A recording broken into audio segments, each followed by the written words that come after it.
տեսեք Նիկոլ Փաշինյանը մոտ հետադարձ հայաց ձգի,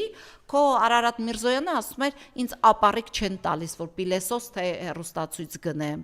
Հիշում եք։ Անցած օրը հրապարակվեց, որ Արարատ Միրզոյանի հագին կարճաթև կուրտկան արժեր $2000։ Դուք վախեցեք, որ այդ ձեր տարած փողերը վաղը ձեզ չեն մնալու, դուք դրանից վախեցեք։ Դուք դրսում ուրիշի աշխատած փողերը մի հաշվեք։ Բայց հայ հասարակությունը, ես վստահ եմ, գալու է օրը հաշվելու է ձեր փողերը։ Հաշվելու է, թե դուք որտեղից դարձաք միլիոնատերեր։ Որտեղից ձեզ այդքան գումար, որին հարցնում ես, ասում է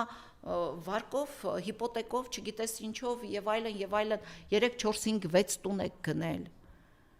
Մի հատ այդ հարցն եմ ձեզ ուղում, էլի, օրինակ Տիգրան Ավինյանի մայրը են որտեղից են կես միլիոնանոց տանտերը դարձավ։ Որտեղից եք դուք դառնում։ Դուք վախեցեք, որ մենք ձեր փողերը սկսելու ենք շատ շուտով հաշվել։ Դե սա մի իշխանություն է, որը ոմանց սպառնում է տնտեսական խնդիրներով, ոմանց քաղաքական հետապնդման է ենթարկում,